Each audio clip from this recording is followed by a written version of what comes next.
Just give me Okay. 1 second. I'll let you know when we're ready. Okay, I'll start over then. This is why you need 24 hours ahead of time. You can't just say, oh, we're going to have a meeting. Yeah. Okay, we're good. Okay. All right, I will just say again, thank you to everybody, the director of the library, Sonia Alcantara, Antoine, Maureen Walsh-David, who is the chair of the board, the IAM, International Association of Machinists, the union who has been working with the librarians for many, many months, Monica Silbus, Bridget Fitzgerald, and Laura Ewan, all of whom have spent hours and hours, along with us, Delegate Forbes, and various and sundry other people, the librarians who live and breathe and are committed, so committed to the library and to making sure that all of our Baltimore County citizens have a wonderful experience when they go to the library. This has been the product of many, many hours of negotiating and talking about what it is like in the library, both for patrons, but also for the workers. And they are very much committed to having the collective bargaining process so that they can have the most effective and best work environment while providing wonderful services to our citizens. I'll just say thank you for the many months that they have really stepped up during the pandemic. And they have been very creative, and so that has been terrific. The bill, as you see before you, it's a reprint. Just go through it really quickly. There's a definition section, defines who's management, are the employees. I do want to highlight kind of one sentence from the bill, and is the goal of collective bargaining is the delivery of quality public services to the residents of the state in a manner that is consistent with law. And I think both sides everyone is really committed to that. Next section deals with the recognition of the right to collective bargaining and kind of that process, how the petition would be filed in September, or request to be an exclusive representative. Then there's a 9-month period, and 30% of the employees in a bargaining unit would have to designate the employee organization to represent them. And then there's a verification process for that. Then there's a selection process. The director submits the list of employees in the bargaining unit to the Federal Mediation and Conciliation Service, and a majority of vote of employees to organize, there's a certification process for the election. It also describes a decertification process, should that be something that is needed or desired. Then what it is they can negotiate. I mean, they're really talking about wages, hours, and conditions of employment. And then there's a processing of grievances. Those are the main topics of negotiating, and then any other mutually agreed upon topics as well. There's a discussion of dues deductions, and generally, unless agreed upon, it's a year-long agreement that expires at the end of the county's fiscal year. A March 1 agreement date that it can extend until June 1, and then there's a discussion of what happens if there's an impasse, an agreed upon process to go to an independent mediator who is selected, who makes findings of fact, and then gathers all kinds of other information, and then a presentation, and then sort of the process of resolving resolving that impasse, if it is involving money or if it is involving non-financial issues. And then certainly a recognition that they have to operate within the county budget system, and the county executive plays obviously a major role in that. And then a renegotiation process if there are other issues not dealing with funding. There's a section on management rights, and then like other public union agreements, there's no, it's not okay to lock out, no secondary boycott, no strike, no work stoppages either. And we have a July 1 effective date. So those are sort of the broad brush strokes of the bill. Again, it was a carefully crafted, negotiated work product that I think all sides can be quite proud of. So I, again, want to thank Delegate Forbes for all of her tireless work, and all of the folks involved who really were committed to coming to an agreement. So thank you. I would ask for your support of Senate Bill 138. There any questions? Actually, I have, I guess two quick ones. No long answers necessary. When we last talked, we were sort of, it sounded like the advocates were hung up on the question of striking and whether or not if a strike would be prohibited, and if a strike were to occur, the union could be decertified. Is that what ended up in the bill? Well, there was always an acknowledgement that a strike is not okay. So that is in the bill. And yes, there is certainly a process for decertification. There were some discussions about what would kind of define a strike and kind of the process of what would happen in both on the management side and on the union side. And we had the actually wonderful input from the AFL from Donna Edwards, who shared her real life experience working with public sector employees. And you know, the union leaves the room if workers, you know, start talking along those lines, and makes it really clear that is not something that is sanctioned by the union at all. And there was definitely, you know, clear acknowledgement of that. At the same time, there needed to be, you know, clear recognition if something was not a strike, if, you know, or a slowdown. So there was a balance and a mutually agreed upon language in the bill. That's great. We certainly don't want the library patrons arriving at the doors of the library and find that it's close to a strike. And then the second question I had is, this bill started as a version of the Howard County bill, but last time we talked, there were lots of statements that the Howard County bill hadn't worked. So do you believe, the two of you, the Kathy and Shelley, do you believe that this bill, as finally agreed upon, is an improvement on the Howard County bill, and that this bill will work? 100%. I do. I definitely do. There may be a number of reasons why the Howard County legislation has not enabled collective bargaining there, but I think the union folks feel like this is a workable document and is provides the framework from which the workers can collectively bargain. Great. Okay, Kathy, Delegate Forbes, do you have anything to add? No, Shelley, you did a really good job of encompassing the work that we did. Only that everyone is satisfied with this bill. Like, all parties are in agreement on it at this point. And hopefully you would have seen the letter, the email that we got last night from the director of the library indicating as such. Okay. Good. Can I move favorable? Second. All those in favor, Evan, you want to do a roll call, please? Yeah, we'll do a roll call because we have one on the phone. Hedelman? Yes. Sidnor? Yes. West? Yes. Jennings? Yes. Lamb? Yeah. And Klausmeyer. Yeah. And with Senator Kelly and Solling, I will get their votes, but they both indicated to me that they were yeses too. So, but I will talk to them today, I guess. I'm thinking I was going to say I'll see them on the floor, but no can do. Not today, you won't. No. Madam Chair, would it be okay also to, since we do have the vehicle of the House bill, to amend the House bill to conform with the Senate bill and move both of them? Yes, and have letters for both of them, please. okay. I move that the Senate delegation support a conformed, a House Bill 460. Is that it? 460? No. Whatever the House Bill number is, conformed. Okay. 45, House Bill 45. House Bill 45 to conform it to the Senate bill. All those in favor? Aye. Aye. Okay. Anything else? And then we have House Bill 468, which is Delegate Forbes. Oh, that's Aye. that you're going to do that quickly, right? Really quickly, thank you for this opportunity. House Bill 468 was designed to streamline the process if there's a midterm vacancy on the school board.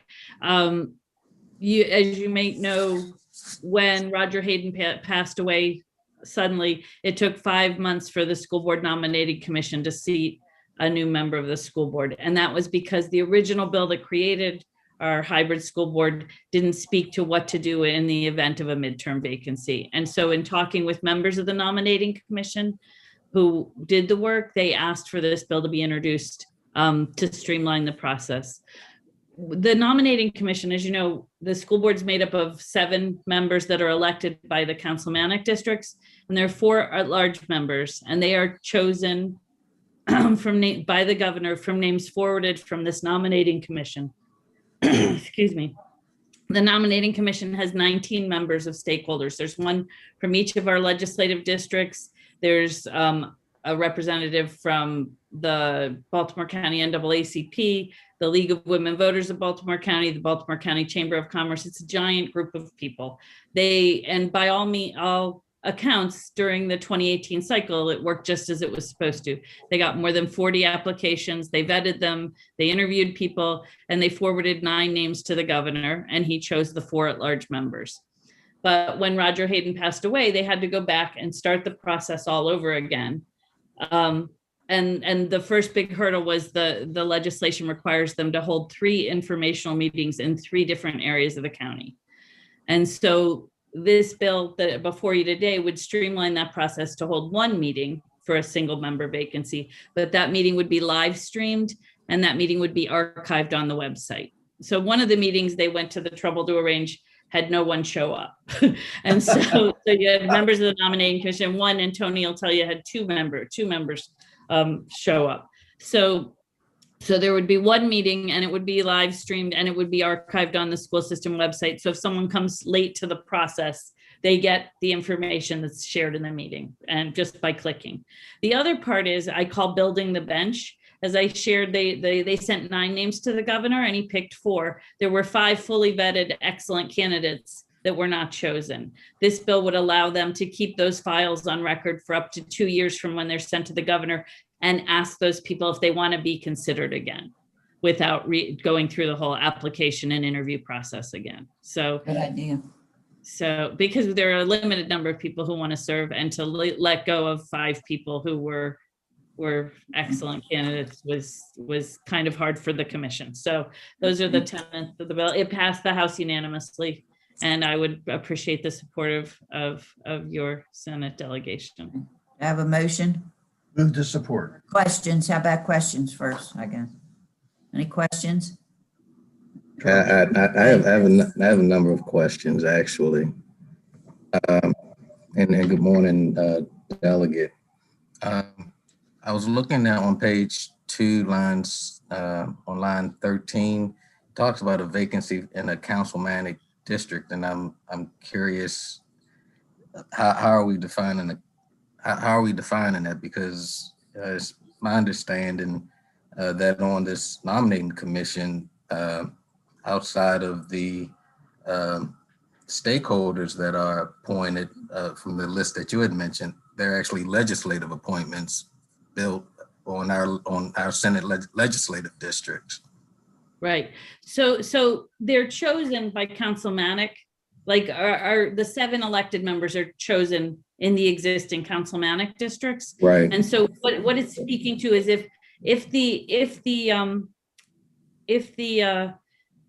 vacancy is in a councilmanic district, they will hold the 1 meeting in that councilmanic district is what the legislation is saying. The live meeting that they will then they will live stream and archive will be held in that meeting. If it's in a large vacancy, they'll hold the meeting at Greenwood and live stream it. So And I know, at least for one of the issues that I've heard people speak of on my side of town, even in talking about school board meetings, is the ability to just traveling up to Towson. So I'm assuming, I don't know. So if the vacancy is in the councilmanic district, the meeting will be held in that councilmanic district. But for the at-large, it's gonna just by default be held up in Towson. Yeah, but it will be live streamed and it will be archived. Now with the, I'll come back to that. I had another question. You had mentioned that the last vacancy, it took about, you said five months? It took 5 months.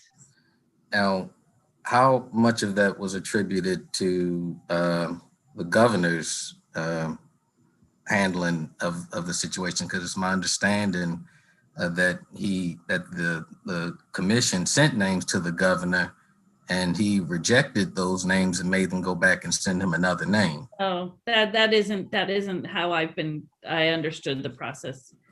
They sent him 9 names and he picked 4 people from there. And I actually spoke to someone who was invited to the appointment secretary and had a really, what she thought was a great interview. And I meant to fill Mr. Hayden's seat.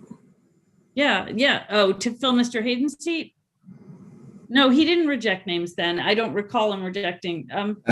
It's my understanding that there were, it was my understanding that there were two names that were sent to the governor, one being a former deputy state superintendent of the state schools, and one other gentleman, and the governor didn't act on them, and the board had to send forth another name. So I think this bill is built towards dealing with the efficiency of the nominating commission, but there's nothing in there that says that the governor needs to act in a certain fashion in dealing with names that are sent to him.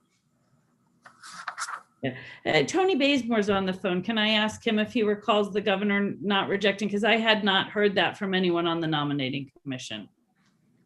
When I spoke with Mr. Plymouth, do you remember the governor rejecting 2 names for Hayden's seat? Yeah, respectfully, Delegate Forbes and senators, because this is a squarely in this school board and the school commission lane, I don't want to get out of my lane and speak about the school board and the school board commission. That would be out of my lane, so to speak. Okay. I don't want to speak for them or. Senator Sidner, I will ask Mr. Plymouth a question about that. He was the nominating commission chair and he never mentioned that to me in the process. And I also spoke with other members of the nominating commission and I was never told that situation arose, but I will definitely get back to the Senate delegation on it. I will investigate that and get you an answer for that question. And I had probably 2 more questions. One, dealing with the issue or the building the bench model that you were talking about on page 4, line 1, where it talks about the vacancy for which the applicant was initially considered. I'm curious, is the thought that names that have been submitted prior to this bill going into effect being a part of that bench, so it captures people who would have been considered? Or are we talking about is it your intention of talking about going forward? I'm sorry, I don't understand the question. So if there were, you had mentioned an applicant that you knew that was interested but didn't want to go back through the process, but I think you had testified in your House hearing that if they had this type of vehicle available, they would certainly want to be considered for reconsideration. What Yes. I'm asking is this intended to capture people going forward, or would this capture people whose names were possibly, that were put forth in the past? So this would allow them to take all new applications. This doesn't marry them or wed them to previously vetted candidates, but it just allows us not to lose those previously vetted candidates. So then the commission gets to pick from the applications before them. In the Hayden case, it would have been the 5 previously vetted and anyone new, and then choose between them to send names to the governor. Okay, so people who have already been vetted could fall within this bench provision that you're talking about then. And that was what the bench was designed to get, those people, those five Those people. excellent candidates, and just with their permission, be reactivated. Got you. And the last question that I have you by any chance received any pushback for and this isn't necessarily my words, but some words that I've heard some folks say, but have you received any pushback that will be deemed considered meddling in school board, local school board business? For this bill? For this bill?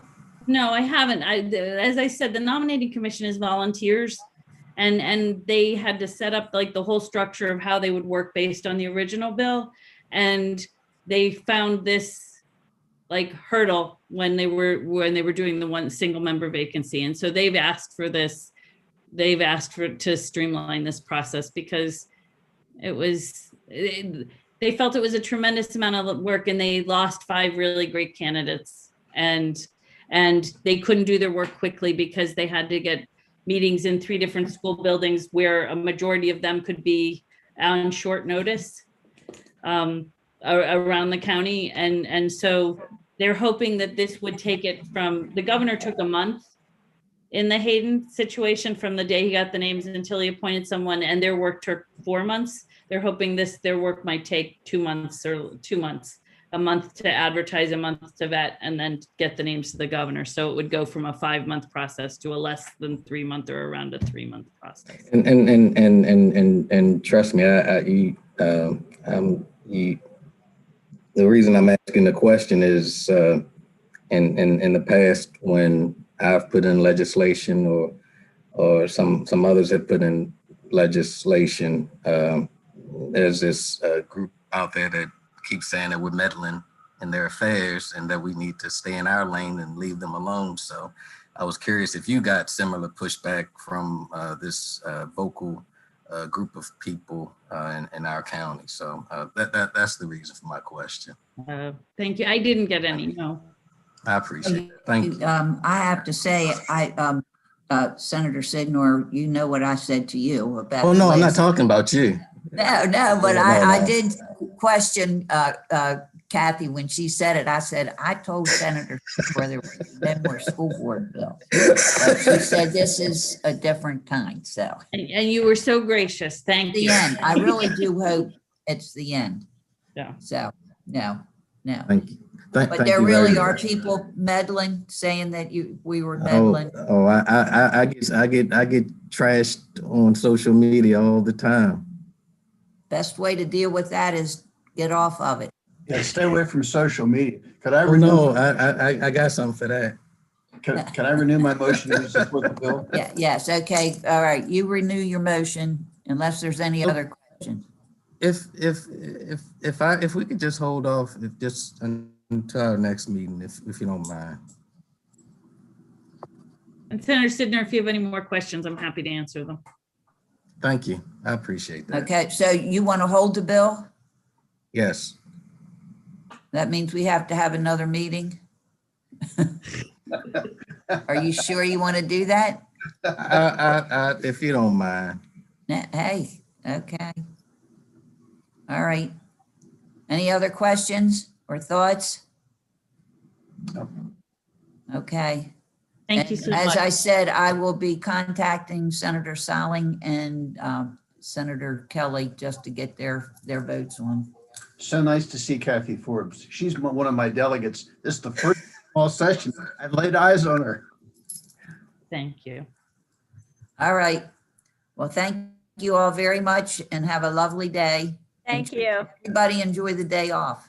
Well, except for, No day off here. That's right. yeah, that's right. Thank you. Well, that's right. We are the senators. Yeah, we